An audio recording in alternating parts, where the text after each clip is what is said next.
Megyn Kelly. Sentenced to die for her Christian faith, مريم Ibrahim spent 6 months in a Sudanese prison, shackled to the floor.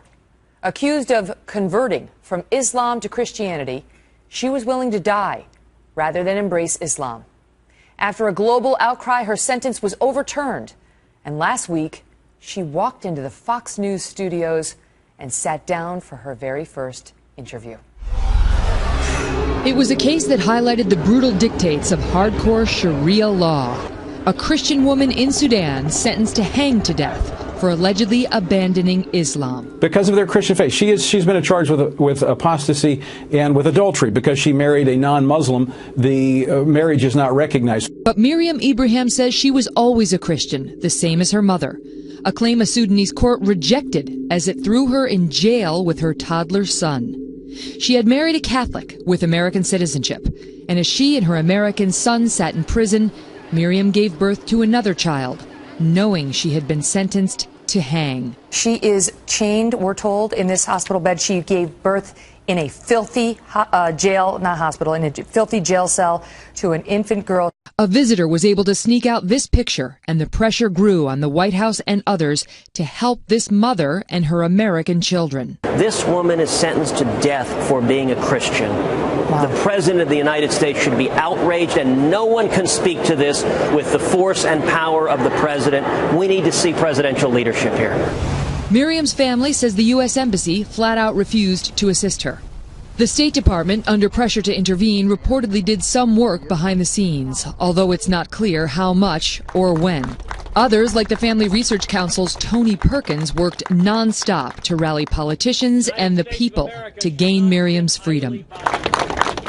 And then one day, an appeals court intervened. A lot of prayers were answered today when Miriam and her two children were released from this prison. All charges dropped. And because of the outcry of the American public, in particular, they mentioned Fox News and Megyn Kelly for speaking out on this issue. It gave those reasoned voices the leverage they needed to get this decision out of the court. Miriam and her husband agreed to head to America, but Sudan tried to stop them from leaving the country. In June, she and her family got out. Today, they live in New Hampshire, a state whose motto is live free or die. And now, in her very first interview, مريم Ibrahim. Miriam, it is wonderful to see you here. I'm happy to be here with you. You were 3 weeks pregnant with a little girl. You had a baby boy who was just over a year old when you were first jailed in January of 2014. What went through your mind in that prison cell? The situation was difficult, but I was sure that God would stand by my side. I relied only on my faith, and I knew that God would stand by me at any time in any situation. Within 6 weeks, you were found guilty of these charges. Did they give you the chance to renounce your Christian faith? I was given 3 days. In addition to that, while I was in prison, some people came to visit me from the Muslim Scholars Association. These were imams that created an intervention by reciting parts of the Quran for me. I faced a tremendous amount of pressure. And yet you refused. You were pregnant, you had a little baby boy in that prison cell with you. How difficult was it to stand by your faith under those circumstances? I had my trust in God. My faith was the only weapon that I had in these confrontations with imams and Muslim scholars, because that's what I believe. But why not just say what they wanted to hear to save your life? If I did that, that would mean that I gave up. It's not possible because it's not true. It's my right to follow the religion of my choice.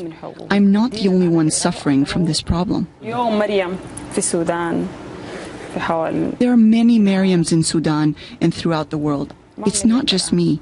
I'm not the only one. Did you believe they would kill you? Faith means life. If you don't have faith, you're not alive. Wow. 12 days after the death sentence was handed down, you gave birth to Maya in prison. Describe the conditions there.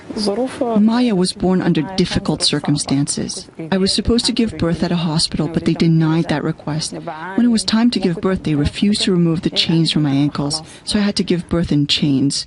It was difficult. What a dark moment that must have been. You're in this Sudanese prison. You're holding your newborn baby. Your young toddler son is in there with you. You're knowing that you have been sentenced to die. How did you deal with that? This was a very difficult situation, but I had my faith in God. I knew that God would help me, that God knew that I was a victim of injustice. It is my right to be able to practice the religion I choose. What is your understanding of what the U.S. government did for you? But in the beginning, before I went to prison, Daniel and I first went to the U.S. Embassy. The consul refused to speak to us and hear the details of the problem. She refused to deal with us and told us to go to the UN. However, Ambassador Jerry Lanier stood by me, and his support made a big difference in my life. Finally, under international pressure, an appeals court set you free. What was it like to get that news? I laughed. I cried. I was very happy. At the airport, they tried to stop you from leaving Sudan, but ultimately you got out. You flew to Rome first with their deputy foreign minister, who, right before you landed, sent out a message saying, "A couple of minutes away from Rome, mission accomplished." And then you met with the Pope. That must have been surreal. I was very happy. I have no problem with anyone. I have not committed any crime. The only thing I'm guilty of is wanting to live my life the way I choose. Was it sad for you to leave Sudan despite everything? Sad, yes, because this is my country where I was born. My people, my friends, my neighbors are all there, and my life is deeply rooted in Sudan. Despite all of the suffering and difficult circumstances, one gets used to it. Let's talk about Islam, because Sudan sees the regular persecution of Christians. It's not unusual. 88% of the girls undergo genital mutilation. How dangerous do you perceive radical Islam?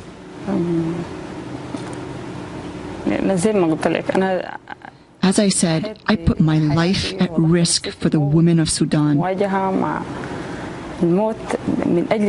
I was close to them and I felt their suffering. I share with them the difficult circumstances in prison and in life in general. With regard to the situation of Christians, this is a well-known fact that they live under difficult circumstances and they are persecuted and treated harshly. They are afraid to say that they are Christians out of fear of persecution. Sometimes imprisoned Christians with financial difficulties are told that the government will pay off their debts if they convert to Islam. I was never a Muslim. I have always been a Christian. So if you are a Christian and you convert to Islam, it becomes hard to leave Islam because if you do so, you'll be subjected to the death penalty. Now that you're here in the United States, first of all, you're living in New Hampshire? Yeah. Right. How's that? Right now, I still don't have a stable life. Big change. But it's better than prison. Yes, well, thank you for that. Let me ask you, do you feel at all in danger still? How so? Because I have in my mind a vivid picture of the situation in Sudan. How are your children doing here?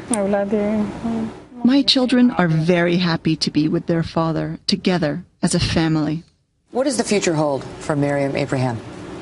I'd like to help the people in Sudan and Africa, especially women and children, and to promote freedom of religion. And to those who view you as a heroine for Christians, what do you say? I say to them, thank you very much for your support and your prayers. But I still need support. How so? I need prayers. I need people's support. and you will get them. All the best to you and your family. Thank you. Thank you very much.